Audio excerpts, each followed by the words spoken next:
Your Notre Dame live stream will begin soon. Thanks for watching.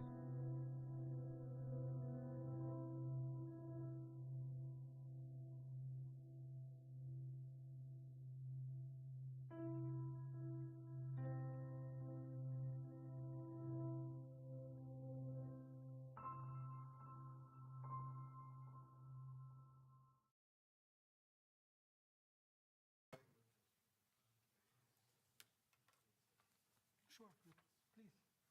We can start when you want. All right, I think we're ready to begin.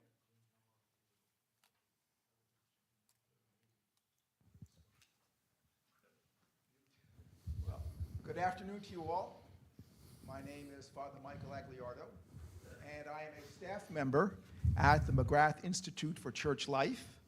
My role here, along with my esteemed colleague, Dr. John Lindblom, is to promote engagement and dialogue with China in the context of the mission of the McGrath Institute. The relationship between the West and China is a long and complex one, and to be sure, it has changed both entities.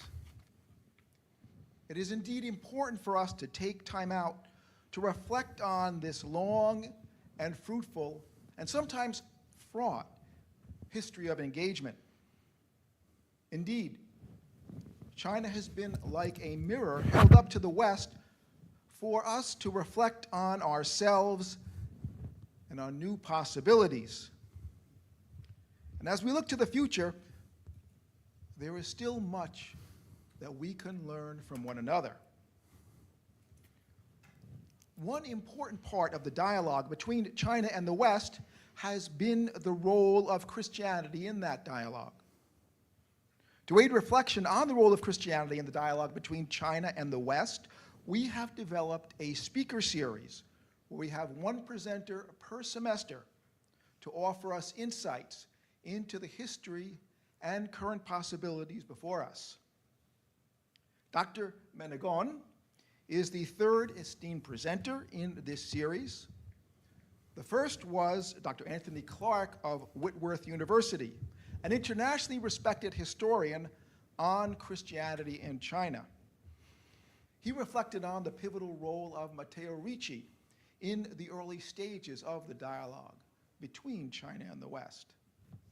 Second, Father Johnny Crevaler, director of Asia News and the Pime Institute in Milan, spoke on the circumstances of the church in China today, especially since the agreement of Pope Francis with the Chinese Communist Party on the ordination of bishops in China. Today, Dr. Menegon will reflect on the role of science in the mission of the Jesuits in China during the late imperial period. Being a Jesuit myself, I can assure you that I will pay extra attention to Dr. Menegon's comments. I hope so. We're taking notes. I'm in trouble. Without further ado, I'd like to turn the floor over to Dr. John Lindblom, my colleague, who will introduce our speaker.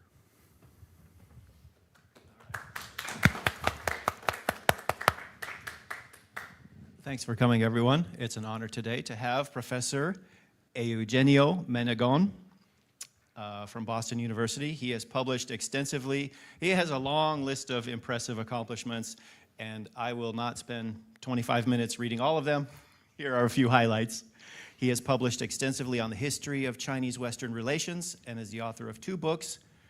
One is in Italian. I'll read the English translation. One Heaven, Giulio Aleni, S.J., Geography, Art, Science, Religion from Europe to China. Aleni was one of those early Jesuits who was very influential. And then Ancestors, his second book, Ancestors, Virgins, and Friars, Christianity as a Local Religion in Late Imperial China, which won the 2011 Joseph Levinson Book Prize in Chinese Studies. His current book project is an examination of the daily life and political networking of European residents at the Qing court in Beijing during 17th and 18th centuries. And he's also co-investigator of the China Historical Christianity Database at Boston University. And so, as you all know, this history of this encounter between the Jesuit missions and other missions in China is a rich and fascinating one. So I'm really looking forward to hearing from him today. He has had many research fellowships and appointments in many places. I'll just name a few of the countries: Belgium, Boston University, Harvard, Boston College, Princeton, a joint appointment in the BU School of Theology, also Beijing, Naples, Padua, Venice. So he's been all over Europe, all over China, all over the US. His teaching passions are the history of late Imperial and modern China, the toolkit of the historian's craft, and the exploration of intercultural relations in pre-modern times. And the last bit that I cannot neglect is he's also interested in history of maritime Asia and Chinese food history. So that's a good wide range of interesting topics. Professor Menegon. Thank you. I have the microphone already. I hope you can hear me well. Very good. So first, let me expound a little bit on today's title. Eastern and Western sages share the same mind and the same principle. This is a sort of compressed quotation from Song Dynasty Neo-Confucian. And then the subtitle is European Knowledge, Catholic Missionaries and Chinese Elites in Late Imperial China. And as you can see here, I use the words European knowledge, which is not just science, but in fact, it's much more than that. For, of course, we have ritual, we have theology, we have philosophy, we have the arts, as well as those that today we tend to call sciences, mathematics, geometry, astronomy, and so on. So it's sort of a complex of European knowledge, Western knowledge that was being presented to the Chinese literati and the Chinese court during the Ming and Qing dynasty that will be the object of today's presentation.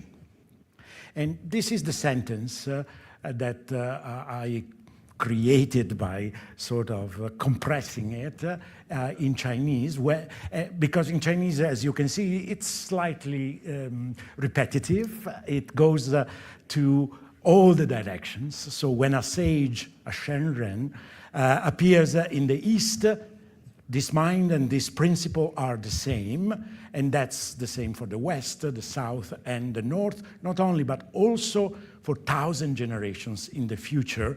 This mind and this principle are also the same.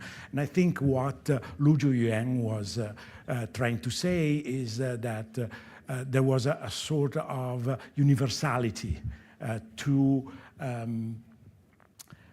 the unity between our own mind and the principles of the universe. And it's interesting that he uses the word sage, Shenren, which of course in Catholic texts means also saint. So we'll see if there are overlaps between these two concepts. Of course, Lu Jiuyuan had no intimation whatsoever of Christianity coming to China, certainly of Buddhism, which was already quite diffused in China at the time. So let's talk a little bit about the context first of this encounter. And I will use some images to start and talk about how the Catholic Church, as a global institution during the early modern period, saw the world.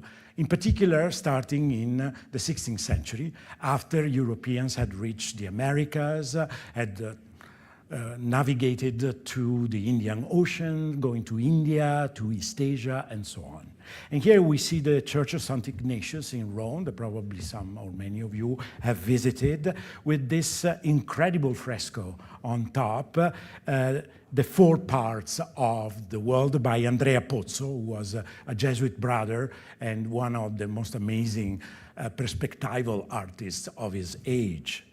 And here you see it again, just if you are standing in the middle of the church, this sort of glory of Christ and the Trinity up, and then at the four sides of this illusionistic painting, you have the four parts of the world considered at the time. One of them, of course, quite important, is Asia. And here we see Asia with the inscription in Latin there. This way of seeing the world during the 17th century, in particular 16th, 17th century, was reflected not only in the missionary work of the Jesuits and of many other religious orders and congregations. We start with, of course, the Franciscans and the Dominicans, the first with the Spaniards going to the New World, and then followed, of course, by the Jesuits who also go into the Portuguese Empire. But by 1622, we also see that the Holy See starts getting interested directly in missionizing with the establishment of the Congregation for the Propagation of the Faith, or the Propaganda Fide. This is a late development of the Counter-Reformation, the Council of Trent. This is the last of the ecclesiastical ministries of the Holy See to be established.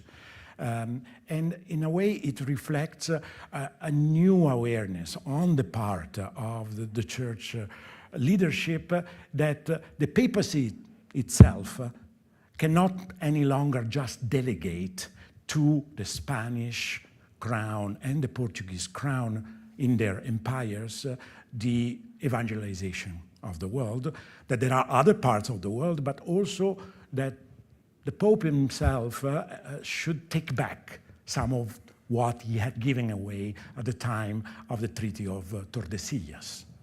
And the establishment of the congregation was exactly this. It was also a political act. It took a lot of effort on the parts of generations of people working within the congregation and several popes to be able to slowly erode the authority that the Spanish crown and the Portuguese crown had on their own missions, and to open up also new missions. In part, this was really a work of diplomacy, of politics, and of conflict. Here we see a manuscript treatise that has been published for the first time in its entirety in 1999 by Francesco Ingoli, who was the first secretary of the Propaganda Fide congregation, and also notorious or famous for being the official censor of Kepler and Galileo during the trials that happened between 1616 and 1619. And this report on the four parts of the world of 1633, it's a sort of report for the cardinals of the congregation and the Pope, and a sort of look all over the world. This is the situation of the world. Succinctly, these are the political systems that exist in different parts of the world, but also this is the state of missions at this moment. And this is a sort of manifesto also saying this is how we in the future as Holy See want to proceed. And again, you see these four parts of the world that we saw also in the fresco. And the ambition of the congregation is really global. We know, of course, that also the Jesuits were, we could say, the first global corporation. They went all over the place. But I would say that the Propaganda Fide really, even in its own seals, in its own ways of representing itself, uses the globe as a symbol. And here you see the ancient seal with Christ that is telling to his disciples, go all over the world and spread my gospel. And then some historical representations of the seal of the congregation. The one on top is probably from the late 18th, 19th century. And you see that, again, there is the world with a cross on top.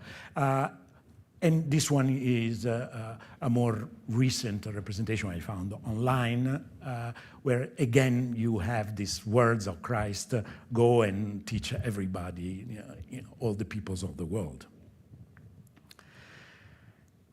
When we move then to China during the 16th century, In particular, we look at the relationship between missionaries that were arriving on the tails of the Spaniards and the Portuguese to East Asia, and their connection with elites, with literati. We find different approaches and different orders. The Jesuits were the first, actually, to arrive in Macau and then enter China. But more or less at the same time, the Dominicans and the Franciscans also were trying to do the same and were rebuffed because of this division between the Portuguese patronage and the Spanish patronage. Macau was Portuguese territory. The only way to reach and enter China was through Portuguese permission. So the Dominicans, Franciscans, and others who were based in Manila were trying to circumvent this and eventually would ally with the Congregation of Propaganda Fide, become members, although still connected to their own orders of this supranational papal initiative, and then be able to enter China. But here we see really a very early attempt of these orders to talk to Chinese, we couldn't call it elites, but maybe people who are literate, certainly male. This is one of the earliest Dominican catechism printed in the Philippines in 1593, in a language that is really based on Minnan, and so there are quite interesting phonetic renderings of names. For example, the word for God is Dios, which comes from the Spanish, but of course in Mandarin it would be read as Liao Shi, Mr. Liao. So it's kind of strange, and it might have produced some confusion in people reading this kind of texts. Here we see a Chinese representation. This is from a gazetteer of Macau, of a Jesuit. And so you can see the long flowing robes and the typical biretta of the Jesuits. The monk from Samba Temple. Samba was the name of St. Paul College. You know, if you've gone to Macau, you're probably familiar with the beautiful facade that has survived. And here you see a monk from the Banzhang Temple, which means the temple made of boards and camphor wood, which is the St. Dominic Church in Macau, which still exists in a, I think, late 17th, early 18th century form. And so here you see that they're being represented as Western monks. They're seen in Macau wearing their own regular clothing that they would be wearing elsewhere as well, in Europe or in some of the colonies. But we all know, especially this crowd must know, that when the Jesuits entered China, the two pioneers being Michele Ruggeri and Matteo Ricci, after experimenting for several years with monastic robes inspired by the Buddhist Sangha, they decided, at the instigation of some of their Confucian literati friends, to really change completely their image and show themselves as Confucian literati.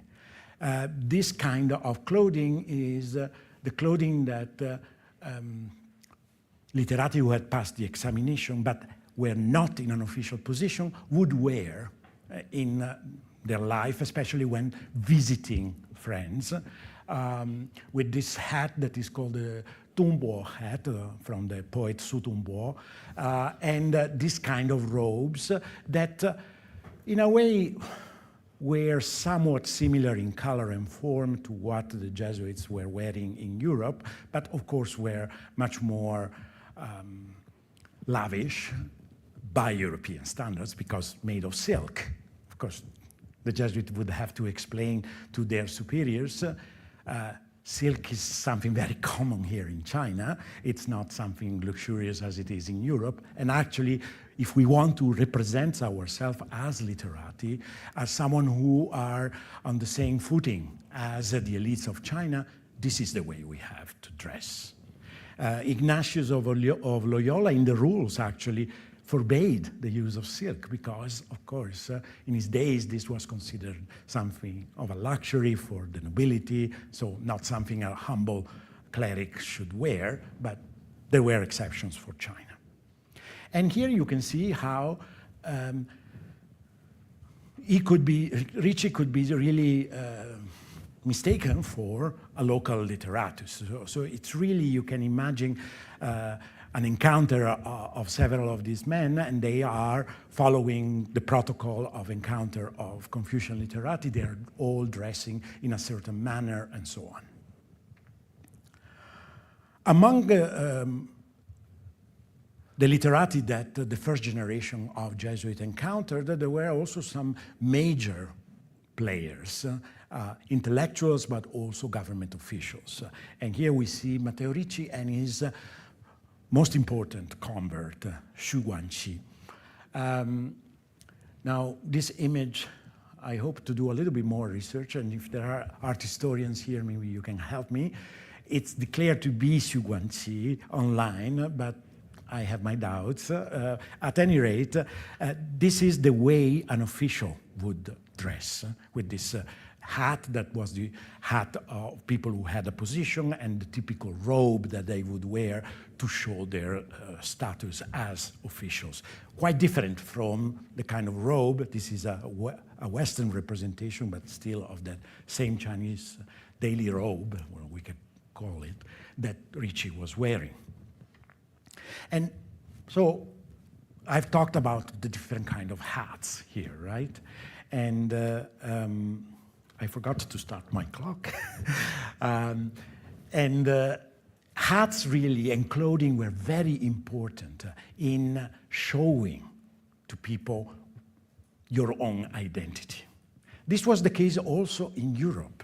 There was a lot of importance attached, especially within ecclesiastical circles, to the different attires and what they meant. The fact that you wear, for example, a dark robe that completely covers your body is something that hides your body and puts it in a second perspective compared to what, for example, the nobility would be doing, where they were wearing instead very garish colored, but also very adherent kind of clothing, showing the shapes of the body. Here we see an image of Giulio Aleni, who was one of the pioneers in the post-Ricci generation. He mainly spent his life in the province of Fujian in the south of China.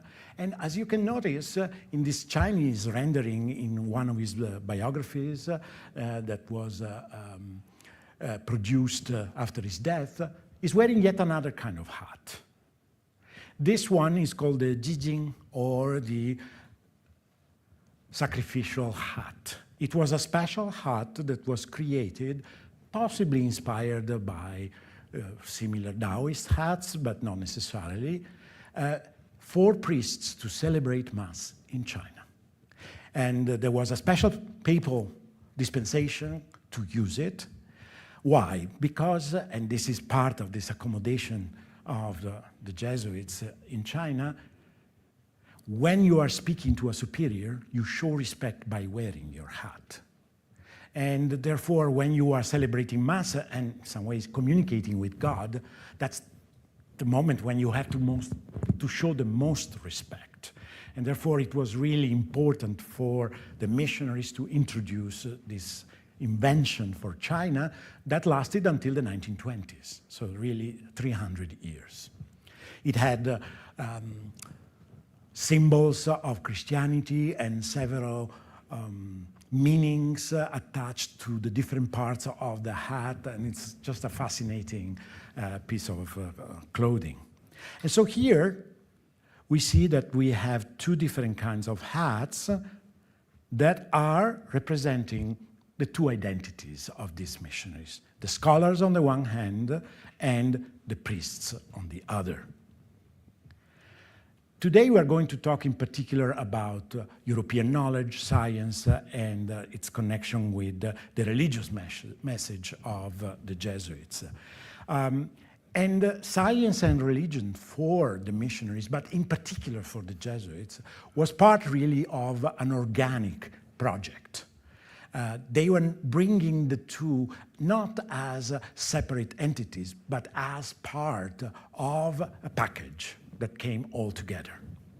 And so in this representation, this is from the China Illustrata of Kircher, you see the two most important Jesuits, arguably, the founder of the mission, Ricci, in Ming attire, and here, Adam Charles von Bell, who became an official of the Qing dynasty and the head of the Astronomical Bureau, the Western section of the Astronomical Bureau at the beginning of the Qing dynasty.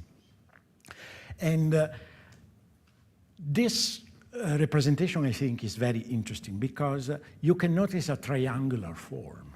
You have the light with the symbol of Jesus Christ, but also of the Jesuit order, with St. Francis Xavier and Ignatius of Loyola. And then this light that comes down in an almost triangular form, and that brings together the mission of the Ming and the mission of the Qing with the map of China. Something else we needed to notice, so Ming and Qing, is also here at the corner. There are all kinds of instruments that if you don't pay attention, maybe you don't see. These are astronomical instrument, geometric instrument, and so on. And so it really shows that science, astronomy, mathematics, geometry, and so on, was really part of this entire enterprise and this fusion of what we today call science and religion between the Ming and the Qing dynasty. And of course, what's on top is the light of God and the world of theology. So if we now move to how sciences were classified at the time, and this is very broad generalization, from the medieval tradition, you have this sort of triangular form in the training in general, but in particular of priests and of the Jesuits. You start at the beginning of your study with dialectics and the study of grammar, Latin, and so on. Then you go on to mathematics and physics, which allow you to describe and understand the world. Then you move to metaphysics, the philosophical basis for the knowledge of what then is the real queen of all disciplines, theology, which you will only engage with in your training at the end of several years of training. This is more the way we conceive today of different disciplines. They are silos. If you study mathematics, well, if you study physics, you better know mathematics. But certainly if you study theology, you might have a superficial understanding of physics. But we become experts in each of these silos, whereas that was not the case during the early modern period. It was much more of an organic project of knowledge. And the name that in the end was given to this Western knowledge, to this European knowledge in late Ming China, by Chinese themselves, with the agreement of the Jesuit, was heavenly teaching, Tianxue. And here I give the example of maybe the last attempt on the part of the Jesuits during the reign of the Kangxi Emperor at the beginning of the Qing dynasty, early Qing, to really transform the teaching curriculum of the Confucians in order to introduce this organic knowledge from the West. So Verbiste, who was the successor of Charles, an astronomer at court, very close to the Kangxi Emperor, compiled all the writings that had been done by generations of previous Jesuits on Aristotelian physics, on mathematics, as well as the writing on morality and so on, into a compendium that was put together in the late 1670s and entitled Qing Li Xue, The Learning of the Fathoming of Principle, which is a very Confucian sounding, Neo-Confucian sounding kind of title. And the dream, or maybe I think the illusion, was that, and these are Verbist words, this could be a Chinese version of our Western dialectics and philosophy, so this did not include theological and religious treatises that still existed at the time, more specifically under the cover of giving a deeper insight into our astronomy, but in reality, to give a better foundation to our Christian teachings. And that's precisely in keeping with this idea that you go by layers. You start with dialectics, mathematics, physics, metaphysics, and eventually you reach theology. So this was the illusion, but illusion why? Because the Kanxi emperor wanted to be kind to his foreign expert and passed on this huge compendium to the Hanling Academy and asked the academicians to read it and to give a judgment. And they came back with a negative judgment, saying that to them it didn't make any sense, and that certainly this could not be included in the curriculum for the examinations. So it was, I would say, the failure of this project of translation in political terms, at least in the 1670s.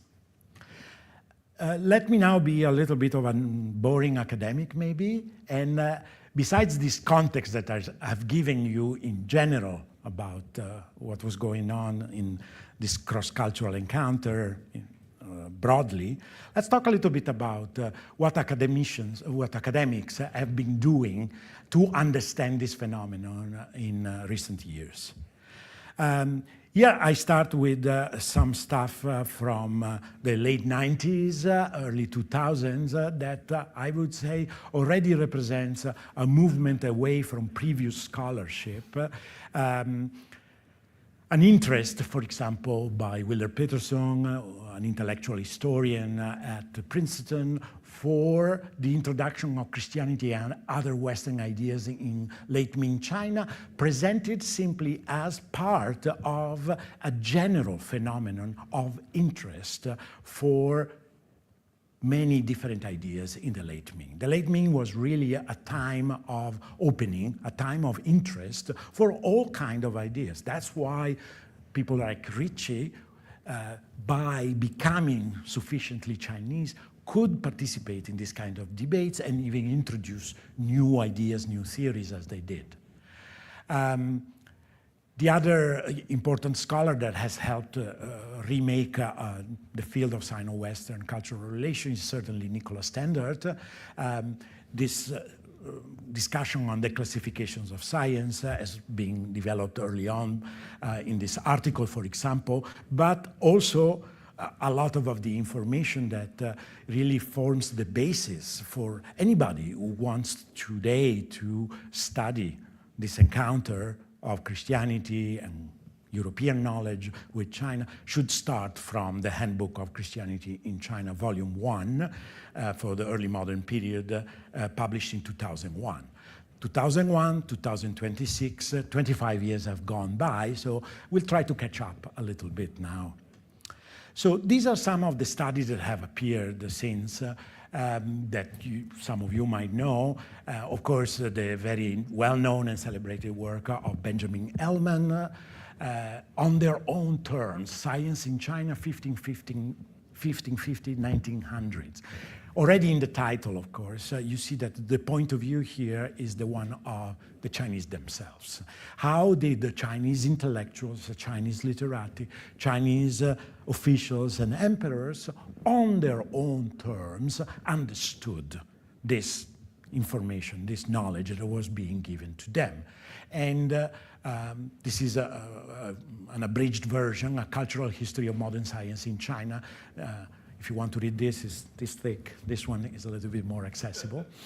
Another scholar that I know personally also, like Elman, is Catherine Jamy, who is a historian of Chinese mathematics, but that in her last book, The Emperor's New Mathematics, is really talking about Western learning and imperial authority during the Kangxi reign. So she's really looking at the relationship between power and the emperor on the one hand, and the introduction of this Western learning. That's yet another term you can use: Western knowledge, Western learning, European knowledge, and so on.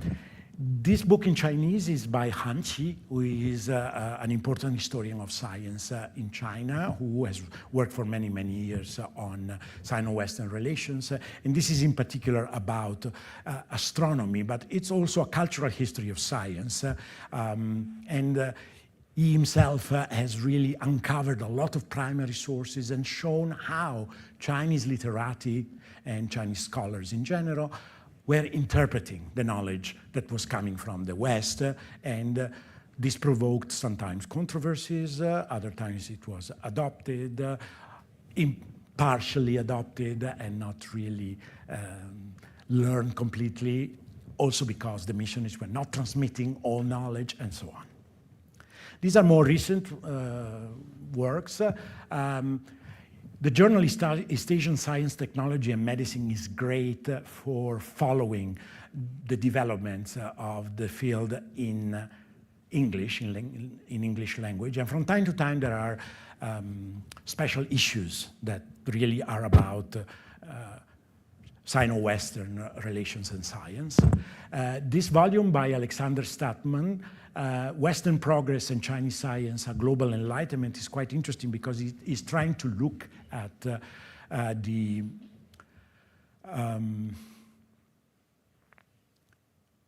situation of the scientific establishment, especially during the period of the Enlightenment in the 18th century, in particular in France, and how this was transmitted and communicated and diffused also in China.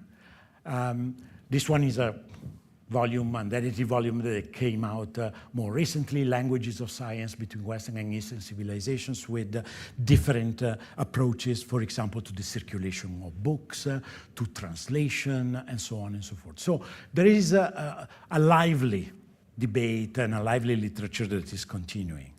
There is great literature on missionaries in the Qing period, and in particular on ideas like finances and networks.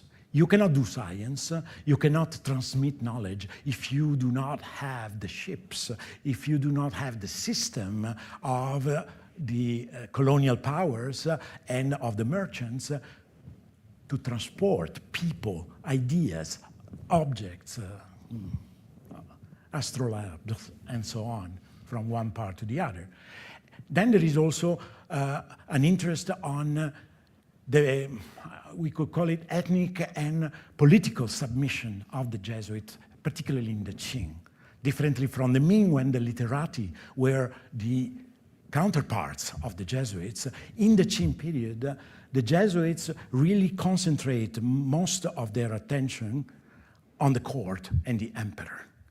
And so they become very close to political power, and to an extent they lose some of their contact with the literati in the provinces, which had been more the approach during the Ming, when getting close to the emperor was practically impossible because of the way the late Ming monarchy was organized. There is also a lot of interest on communication networks and how this knowledge, but also news, both from China and from the West, went back and forth.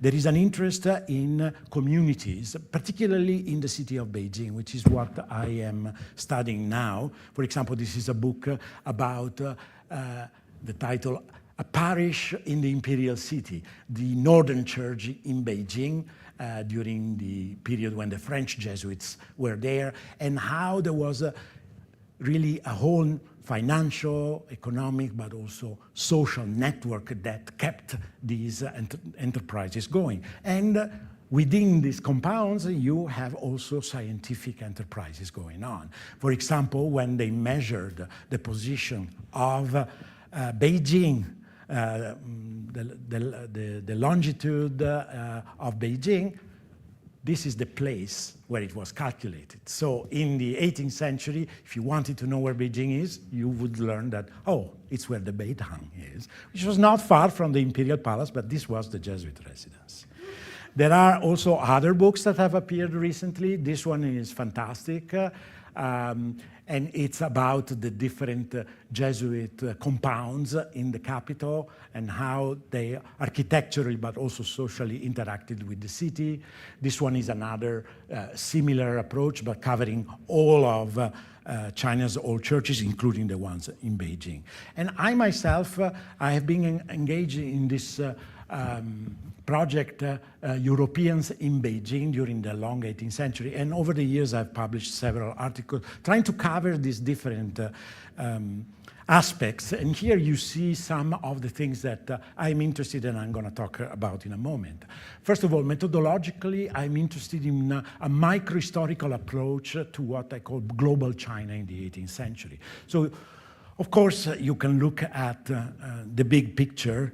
You have transnational networks, you have transportation by ship across the oceans, all the way from Europe to Canton, Beijing, and so on.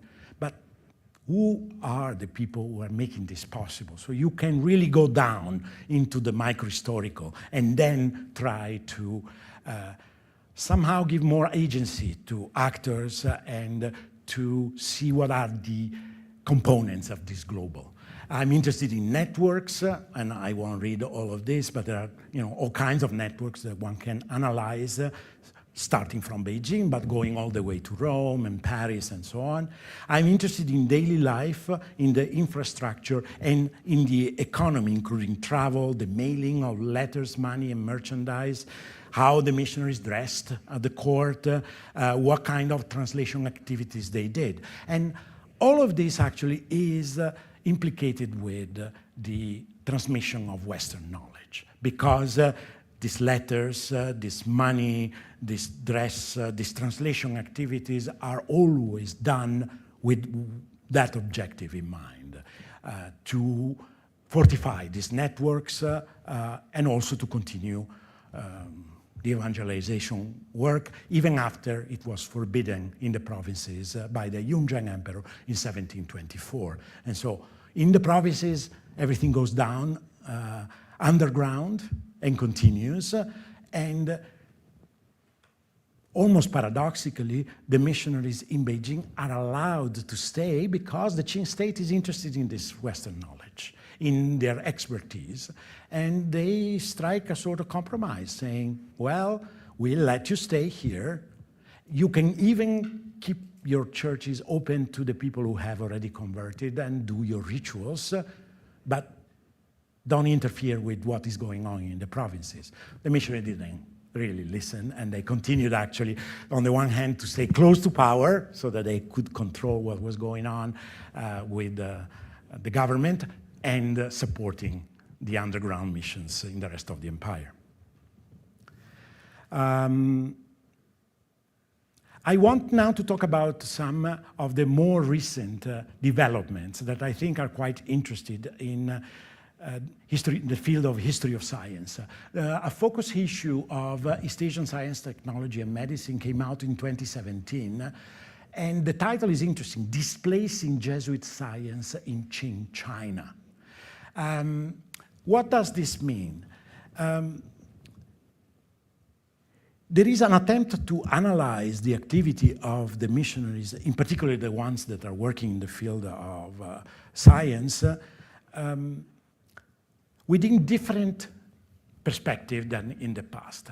Wu Huiyi in particular has done very interesting work. She's trying to understand how the observations that are being done in China, let's say by those French Jesuits who are deciding the longitude of Beijing, are actually a form of global knowledge that is being shaped by other parts of the known Western world. Because very often these missionaries had been elsewhere, or they were reading in a sort of internal circulation of materials that went from Latin America to India to China, and they were exchanging information, for example, on astronomical matters, eclipses, and so on. There is also the attempt to move things to a more microhistorical level, and Statman wrote a delightful article about a forgotten friendship, how a French missionary and a Manchu prince studied electricity and ballooning in late 18th century Beijing. And it's the story of one of the last French Jesuit missionaries becoming friend with a Manchu prince and doing experiments that were all the rage in Europe at the time, electricity, the Montgolfier brothers flying in the sky and so on, and being very interested in all of this. But the moment when the Jesuit suggested maybe we could do this in front of the Qianlong emperor, the response was immediately, no way. We're not going to do anything of this in front of the emperor. And I think the conclusion of Statman is that there was some danger in all of this. First of all, by the Qianlong reign, we are no longer under Kangxi, there is much less interest in science per se. Qianlong was enamored with European art much more. But also, what if something goes wrong with an experiment with electricity in front of the Qianlong emperor? He gets electrocuted, or one of these balloons explodes or catches on fire. So really, I would say that this represents this sort of death of the experimental science that had been so important for the Kangxi reign by the time of the Qianlong reign. The other thing that we here published recently, and I recommend, is really this moving away from the idea of civilizational encounter. Jacques Gernet or others like them, who saw, China and Christianity as the two entities that were coming in contact with each other, to really looking at local places, micro-histories. She's trying to do this because she also wants to make this really relevant to the field of Chinese studies more broadly, as you can see in these two questions that she poses at the very beginning of the article. Western learning has long been conceptualized as an intellectual encounter between Chinese and Western civilizations, an approach exemplified by Joseph Needham and Jacques Gernet's classical work. Today, this framework is no longer satisfactory. As an alternative, we advocate a micro-historical approach, which historians of Catholicism have already started applying in looking at local communities. So my own work, for example, is in that vein. So this is the movement by historians of science. They also want to look at local contacts, maybe lower degree literati, or people in the provinces who are reading, copying, and diffusing Western knowledge through books and manuscripts, not just in the big places of Jiannan and Beijing, but also elsewhere.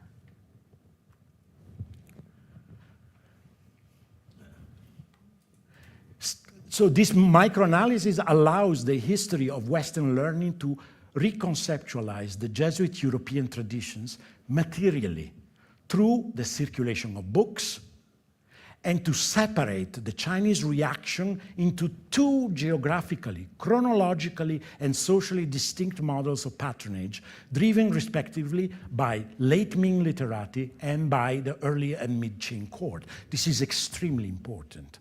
The late Ming is very different from the Qing. The literati are on the territory in different parts of the country. Some of them become important national figures, but most of them are local figures who are interested in learning about Western knowledge. Whereas by the time we have Schall in the Astronomical Bureau, in Beijing, really it is the court that matters the most, and a few top literati who are somewhat connected with officialdom and the court, who will continue to study mathematics, astronomy, and so on, but no longer in the same manner of the late Ming. And so the new research should go beyond Beijing and Jiangnan and go into peripheral parts of the empire.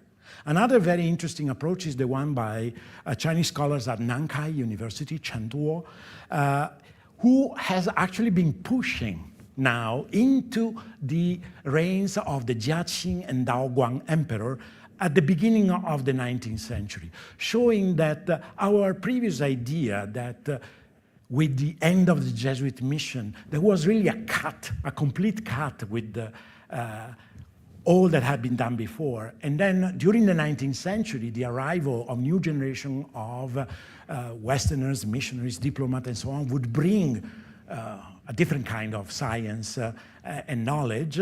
Well, that is partially incorrect, because in fact, he has been studying, and here I quote him, a family in particular, the family of the Xu family in Songjiang, which is not far from Shanghai, which was also the seat of a very old Jesuit community that had pursued Western learning since the Kanxi period and continued to do so for generations, building also machines, and they owned a large collection of Chinese Western learning texts. And so there was a passage of this Jesuit older knowledge into the 19th century. Xu Xiaozhong, at the beginning of the 19th century, he writes this book, Gao Hou Men Qiu, that is a summary of the old Western learning brought by the Jesuits. And then this becomes a reference for this book published in 1848, the Yinghuang Zhilue, by the governor of Fujian, Xu Jiyu, who is considered a modernizer. You know, this is, of course, after the Opium War, when Chinese scholars start and officials start saying, we lost the Opium War because we are behind in technology. We are behind and we need to move on. And so this is quite interesting. It means that also these kind of chronologies have been dissolved to a great extent. And here we see these books that I just mentioned, the original beginning 19th century, and then the much more influential 1848 book by Xu Jiyu. So global, micro, and local then seems to be some of the keywords in the field these days. Of course, the Jesuits brought the knowledge of the entire globe. You can say that is certainly a way to introduce the global to China. They brought scientific instruments that allowed also to see much more closely astronomical phenomena. And so we imagine like being online and on Google Earth, and we are able to see the entire globe, but then we are also capable of go in and go to a small place. For example, in Beijing, we can, by using Google Earth, see the Beitang, the Northern Church. And so this is really this interesting way of seeing things. I'll move along here, and I'll talk about place as being really important, the locality. So here you see where the communities in China were at the end of the Ming and during the Qing. There is a good diffusion, especially in the macro regions, but of course the numbers, the absolute numbers are small. We talk about 300,000 probably by the end of the Kanxi period, which means 0.2% of the population. And yet it's still quite interesting.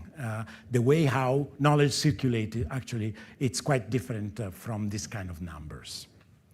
And my interest is in Qing Beijing. And here you see these centers the four churches of Beijing. They are called the Northern Church of the French Jesuit, the Eastern Church, which is part of the Portuguese mission, as well as the Nantang, later the cathedral, also Portuguese. This one is the last church being built by the Propaganda Fide, which arrived later. And then, of course, there is the Astronomical Observatory, which is really the reason why the Jesuits are in Beijing and are allowed to continue staying there.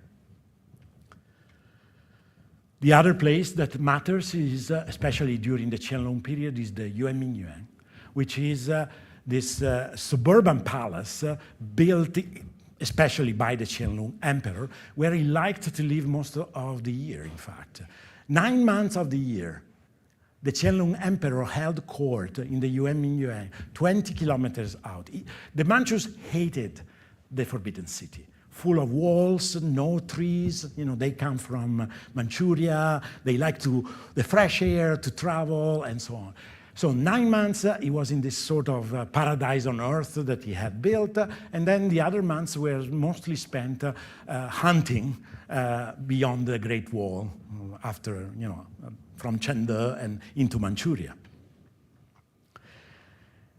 And notice that the oldest church, the one that was established initially by Matteo Ricci, happened to be in a very special position.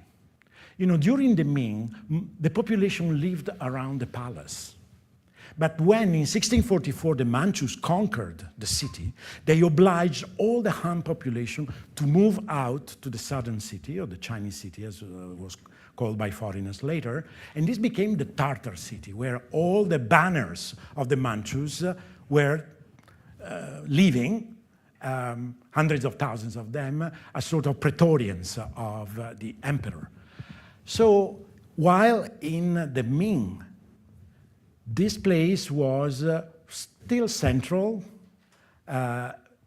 near some important commercial roads, for example, it remains important, almost by chance, when all the Chinese population moves out. It's really at the border between these two worlds, the Manchu and the Chinese world. And here what you see is a historical map of what is called the village, the southern village of the literati, south of the Xuanwumen, which was the gate where the southern church was and still is today. And what you can notice is that in this area, there are all these guild halls or hostels where the village, where the literati would stay when taking the examination. So there are thousands of literati coming from all over the empire to take the examinations in Beijing, the metropolitan examination, or for other business. They live in this area, exactly south of the Xuanwu Gate. And it is at this time also that the famous antiquarian book market of Liulichan is established in this area. So you could say that the world of the Chinese literati is the southern city, and it is quite close to the Catholic Church. This is maybe by chance, but it's something that we should keep in mind. During the late 17th century, for example, this is the Nantang as it existed still in the 1870s. The Jesuits built a plaza in front that was open, and they also built carillons and an organ that was sounding outside. And there are descriptions by the missionaries of throngs of people, many of them literati visiting from the provinces, who would want to come and listen to this incredibly strange, different music. So much so that they had to ask the emperor to send guards and also to create turns, you know. Okay, first group now has to leave, the next come. And the poor Tomás Pereira, who was the organist, was there for hours playing with these things. But in one of his letters, Pereira says why they were doing that. Obviously, they were interested in creating sensation and attracting this literati to the church. In fact, at the time, there were sellers of colored prints that showed this Western strange thing, and they were sold in the streets. So you can imagine these literati going, visiting, listening to this music, maybe buying these prints, bringing them back to their provinces. But the major reason was we hope that the emperor will hear about this and will become curious and come and visit us. And he did. Eventually, he went, he was very interested in Western music, and this was one of the ways that Western knowledge could be used to attract both literati, but also the emperor and the court. I don't know how much time I have. Maybe it's finished. It's 3 o'clock, so maybe I should come to an end.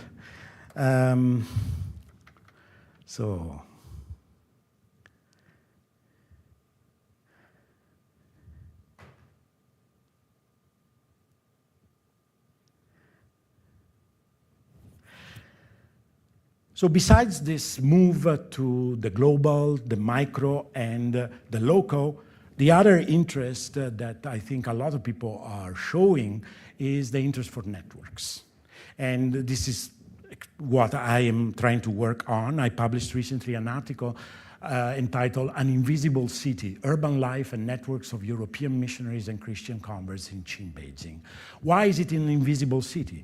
Well, because there is this dilemma for the missionaries. They want to be visible. They want to attract people with their organs and the emperor and so on. But at the same time, they also attract the criticism of a lot of literati who actually are against Western knowledge, against Christianity. And depending also on the political winds. After the prohibition of Christianity in 1724, visibility becomes a liability. So having this big Baroque church that is much higher than the other buildings around might actually create conflict. During the 18th century, literatus in Beijing wrote a treatise against the Jesuits that were doing some works on the church after an earthquake, accusing them of destroying the feng shui of the imperial city, disturbing the dragons that were living under the city, and predicting that this would have brought an earthquake.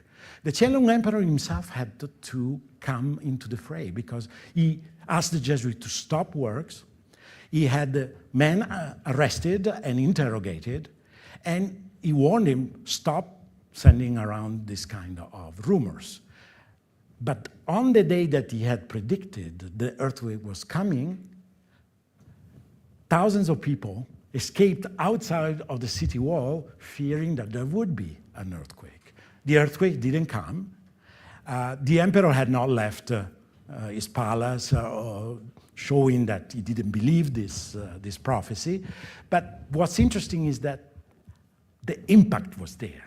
So that you can see that this visible sign of this foreign religion is bringing some disturbance, and that besides having literati who are interested, there are also literati who are against the Western knowledge and Christianity.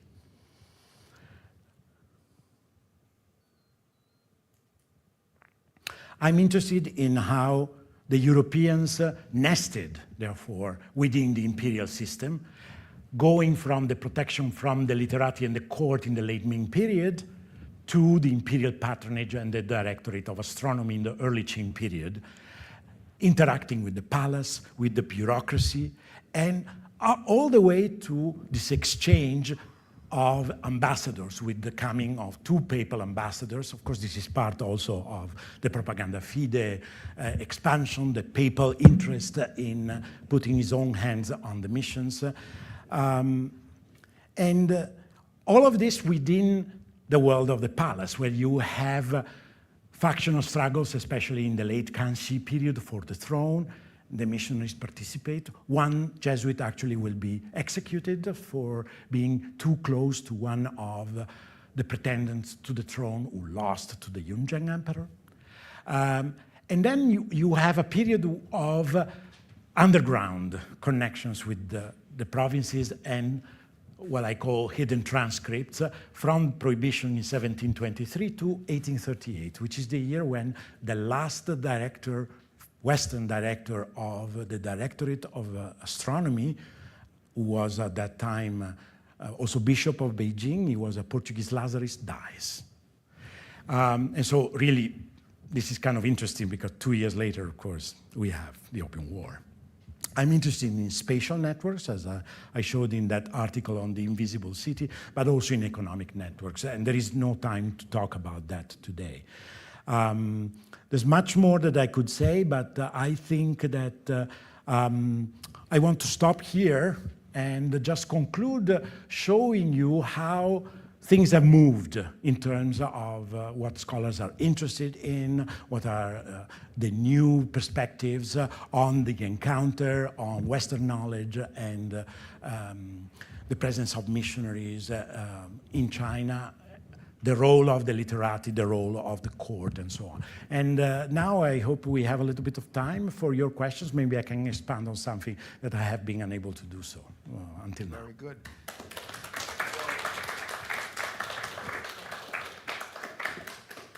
Indeed, as you can see from the reaction of the audience, we'd like to thank you very much for broadening our perspectives. I also have a little bit of a complaint. Yes. This summer I had a whole series of plans. I have to do research and travel, but now I have a list of books and articles that is going to keep me busy until October, okay? But I'd like to thank you very much on behalf of the McGrath Institute and of all of us gathered here. So now I'd like to open up our conversation here to questions from the audience, and I will pass around the microphone so that if you have questions, wait for me to come over and you can be heard as well for our audience online. So if there are any questions.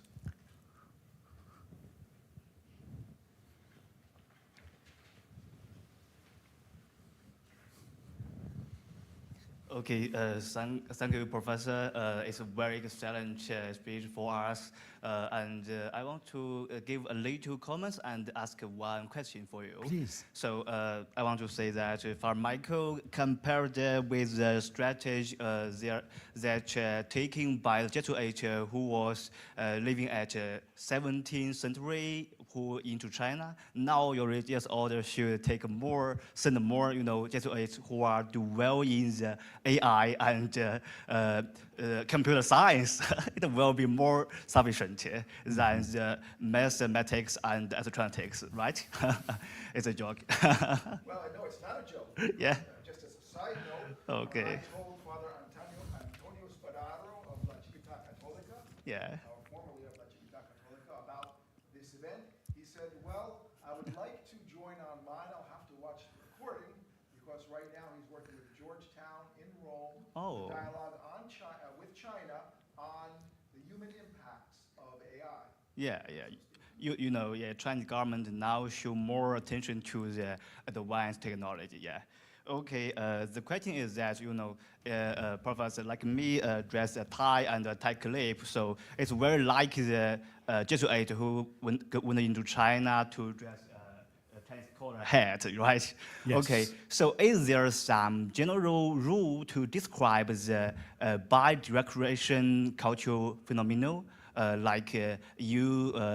You come in my house and to dress like me, and I go in your home and to show the respect or the honesty to you, like the dress or like food, like such as this thing. So are there some general rule to describe it?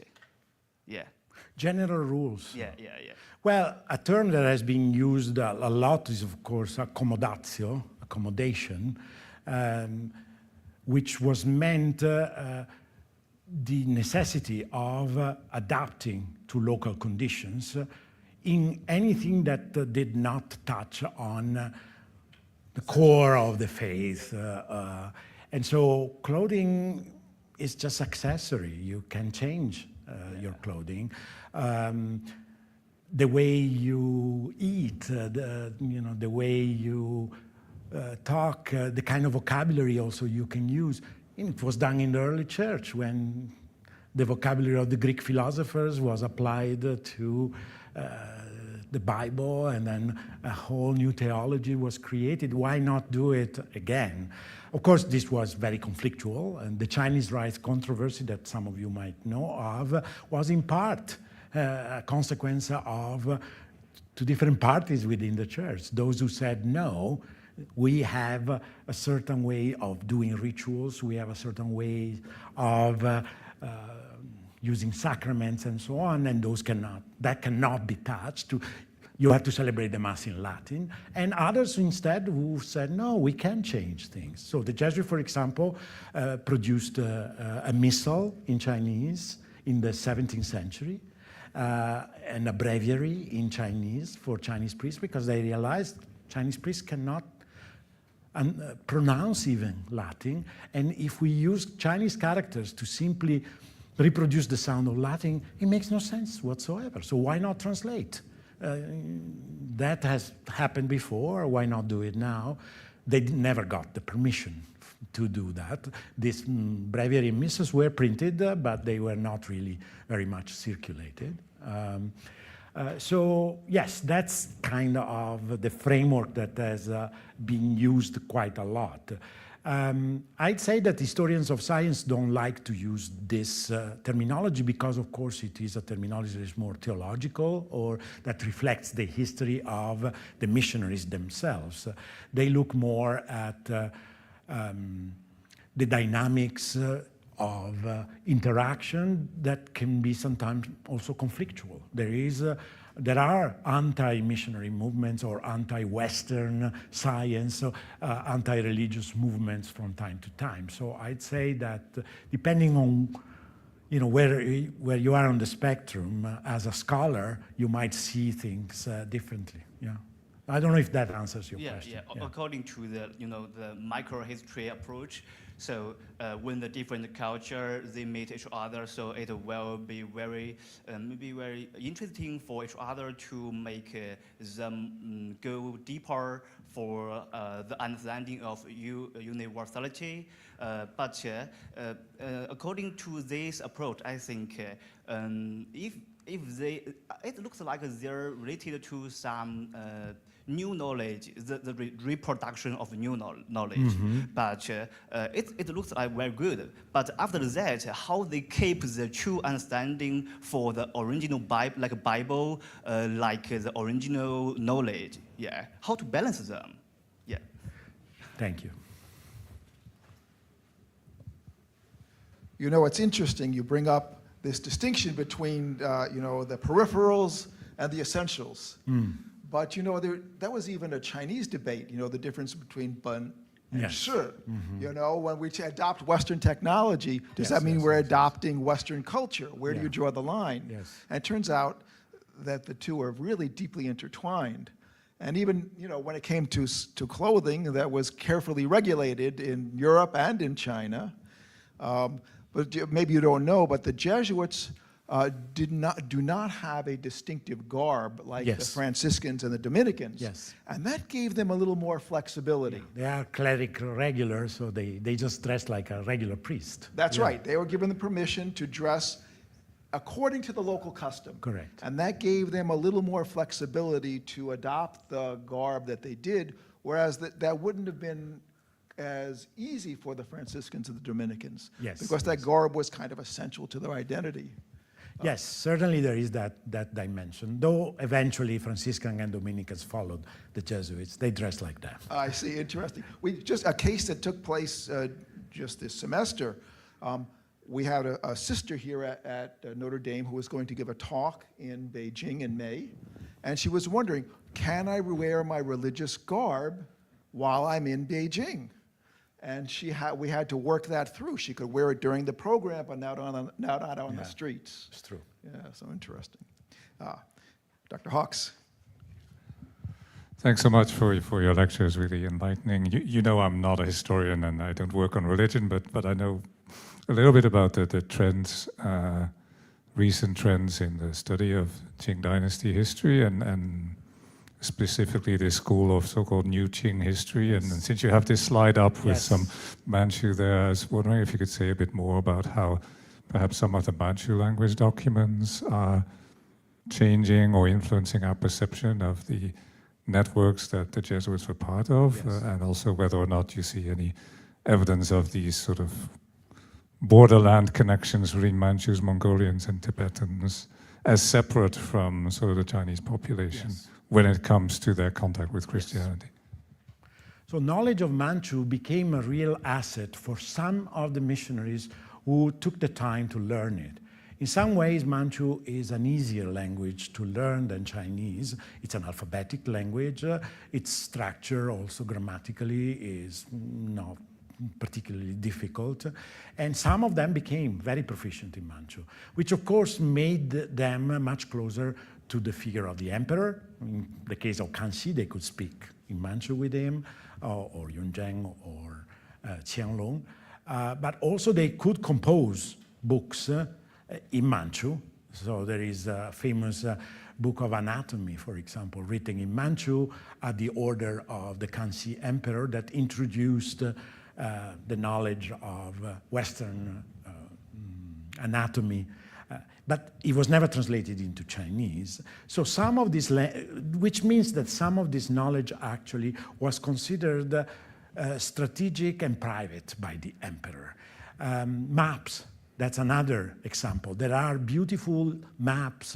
The emperor gave order to do the first maps of the entire empire, and this tradition continued also under his successors. And the Jesuits were involved.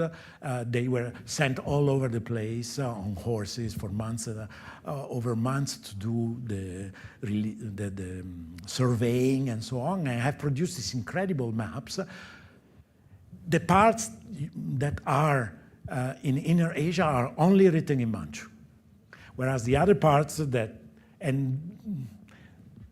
actually the objective was not really to map the rest of China, because that part of China was well known. So there is some part in the south that is in Chinese, but a lot of it is in Manchu. And those maps were not made for circulation. These are secret maps. They are strategic assets to decide on borders or to have military campaigns. So in a way, Manchu becomes important both as leverage of the missionaries to get closer to the emperor and to the ethnic group of the Manchus, and also because it is a sort of secret language for some forms of more internal secret knowledge. So I don't know if that answers, but there is an episode that is really funny. Yes, this was Tomás Pereira, again, this musician, was asked by was ordered, the emperor never asked, the orders, was ordered by the emperor to go on a hunting campaign with him, beyond the wall. And of course, this could mean death, because these are men in their middle age, and you have to spend hours and hours on horses, on this terrain, it might rain and all. And so Pereira was a little bit worried, but he goes, and then one day they are having a conversation. There are no Han Chinese. During the hunt, there was the emperor, his own entourage, and mainly Manchus, Mongols, people of the banners, but not Han Chinese. And the emperor, this is written in a letter of Pereira, asks Pereira, "What do you think of our Han Chinese?" And Pereira made a joke. He says, well, they are certainly very good thieves. He thought it was funny. And the emperor laughed. But what I think is most important is that I don't know what language they were speaking. I imagine they were speaking in Manchu, one. But two, also, the emperor felt relaxed to ask this other foreigner, who was non-Han, what do you think of the Han Chinese? And this happened because it was this particular place where there were only non-Han. Outside of the wall, in a more informal place than the court. So in a way, I think that you also feel this ethnic tension sometimes. Very interesting.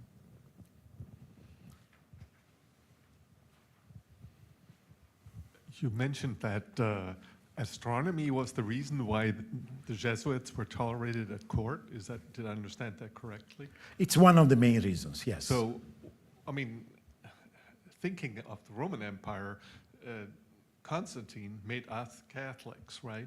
So why was there not a moment in the Chinese Empire where the the emperor adopted Catholicism? I think it would have been really impossible. First of all, the emperor was the guarantor of the Confucian order. He was in charge of the rituals to heaven and the earth, opening the first field of the empire at the beginning of the year. He was also a Manchu, so he had his own other beliefs, private beliefs, Manchu shamanism. Many of these emperors were also devoted to Tibetan Buddhism. This was a multi-ethnic empire with really an emperor as pivot that in himself brought together all these different traditions. And so converting, that was the dream of the Jesuits. They actually hoped from the very beginning that by converting the emperor, then the whole empire would have fallen like a set of dominoes. But that was never really realistic. And that quotation that I gave you about that compendium of Aristotelian of geometry, mathematics, and so on, translated into Chinese, that the emperor submitted to the highest academy of the empire, is the example, really. The emperor didn't want to offend the Jesuit, that was also his tutor in mathematics and so on, but it delegated to the Confucian scholar to say, this is actually a cosmological view of the world that is at odds with ours and will never be part of our curriculum. On the other hand, though, especially during the late Kanxi into the Qianlong period, literati started distinguishing very clearly between the religious and moral contents of Western knowledge and the scientific one. And they very clearly said, we accept the science, we accept the mathematics, the astronomy, and so on, but we reject the cosmology, we reject the theology, the morals, and so on. Thank you very much for making that distinction. One last question, or maybe two, and then we will go upstairs. I'll invite you to continue the conversation at a reception upstairs. Tell us your name, too. Okay, I'm Mia. I'm a first-year grad student at Notre Dame, and I'm international from China. Thank you so much for the talk. I wonder, it's basically a follow-up question regarding the language side. I wonder how the translation of Manchu and classical Chinese impact the circulation of knowledge and the channels it gets distributed within the Qing court. Like, does it impact the audience of the knowledge from the European side, and how does it make it more, does it make it more accessible to bannermen or imperial elites within the Qing dynasty? How does it operate? Yeah. So this other slide that I didn't have a chance to show before show some names of particularly important literati in different periods of this exchange around Western knowledge. You have in the late Ming the celestial studies, and these are some of the major figures at that time, but there are many others not as prominent, interested in many other aspects of Western knowledge. In the early Qing, there is the emergence of this theory, which is Western science as Chinese origins. If we look into the ancient classics, we can find the same ideas. This was a way to neutralize the novelty of Western science, and also to say there is a primacy of Chinese culture. And these are some of the scholars of the early Qing period. They were totally uninterested in the moral and religious message of the Jesuits, while they were still very interested in mathematics. Mei Wenjing is a great mathematician, and also he was at the court discussing even with the Kanxi emperor some of these issues. But they, as you can see, they are all Han Chinese. The same for the mid-Qing period. During the Qianlong period, you have Daizhen, Qian Daxing, Ruan Yuan. These are very famous intellectuals of that period. They were part of the so-called Kaozhen philological movement, this movement of rediscovery of the strata within the classics. And using certain methods, scientific methods of the West, was also something that they embraced. Lu Jiuyuan, for example, is author of a large compendium of biographies of mathematicians. And these are mostly Chinese, but there are 11 Jesuits as well in this. It's integrated. It's integrated. And this really shows you that science became much more integrated while there was a rejection of the religious message. In terms of your question on Manchu, I would say that that remained really within the court. Bannermen were not really involved in this. There was a small attempt to teach Latin to bannermen during the early 18th century because they were hoping to use them as interpreters with the Russians. The school lasted a few years during the Yunzhan period and then failed because it wasn't really going well. So I'd say, yes, Manchu remained really relatively marginal and close to the emperor. One last question, Dr. Jensen. Yeah, thanks a lot. Eugenio, it's great to see you again. We talked a little while ago. I wanted to say a couple things, just adding some comments here. First, I think it's really both curious and I think significant that there is this effort to engage in micro-historical practices, which we actually know very well came on pretty strong in the early 80s and the 90s. Yes. And so on. And I think it's fascinating that who I haven't read, but I'd like to read now because of what you've introduced me to, is someone who's actually taking that on and approaching things that way. That's really also quite good, I'd say. And I wanted to note that if you go back to your slide on Hu Jiaojun and then Chen Tuo, if you can go back there. Yes. You actually showed a Chinese text from the early 17th century, I'm pretty sure, which was on either optics or telescopes or something. Oh, just a I wanted second. to call your attention to something there. So,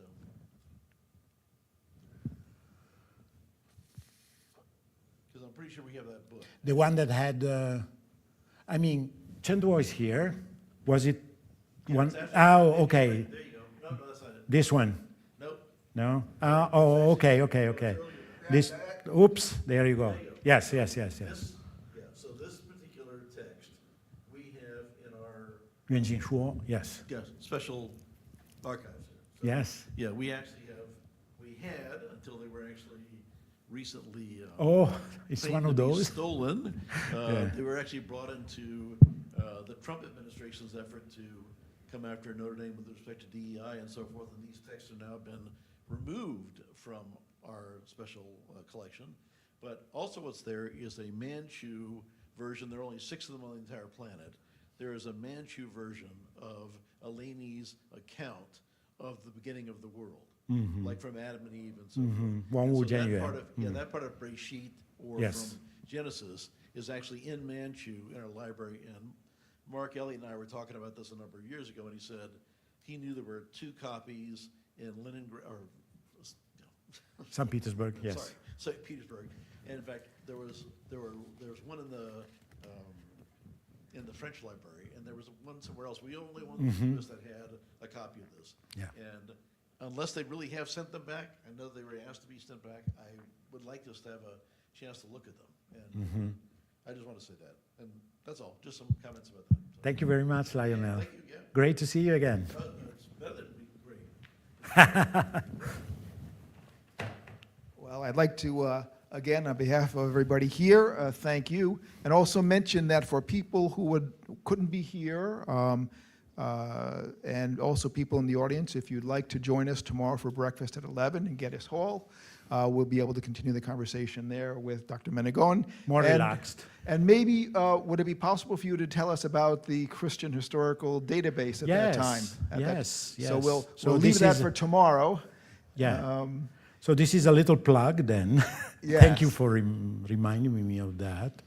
So at Boston University for several years now, we have engaged in the creation of a database on the history of Christianity in China, which, as you heard today, is also the history of the transmission of a lot of Western knowledge to China, and this covers from 1550 to 1950. So it covers not just the early modern Catholic enterprise, but also the modern Protestants and Catholics and Orthodox and so on. This is a relational database. So these are some of the things that you can get out of it: geographical and chronological visualization, and information on individuals, but also in a prosopographical way. You can look at a bigger picture. For example, we have all the Jesuits that were in China from 1550 to the 1950s. You can see, by nationality, their mobility, their social network. Of course, if you can download the data for yourself and you know how to use software, you can manipulate it and do all kind of analysis and queries on your own. But there are already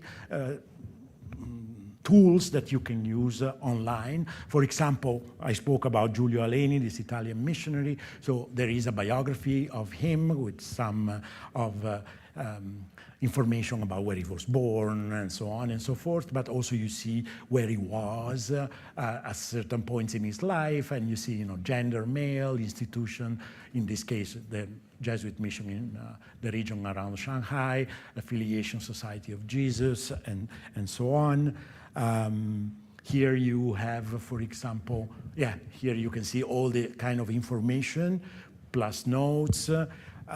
You can also see his social network as a member of the Society of Jesus, but also other people that he met. You can see here, if you search, for example, under institutions, medical, all the hospitals that existed in China. You can see, of course, that in the big cities you have many more, like in Shanghai or in Beijing. And then if you click, this is Shanghai Women's Christian Medical College in Shanghai, is it Shanghai, I think? And then you can really also see, these are all individuals that work there. So you can know who were the doctors, who were the missionaries, the Westerners, and sometimes the Chinese. You can have information on ecclesiastical organization like the Vicariate Apostolic. So just go to our website. There is a lot of information there. And I think that here you have the address. Yes. So CHCD, China Historical Christian Database.com. And there is a tab where you can go to the data themselves and do some searches. Fantastic. Thank you. This is an added bonus. And again, thank you very much. Thank you. All of you are invited upstairs to the third floor if you'd like some refreshments and to continue the conversation.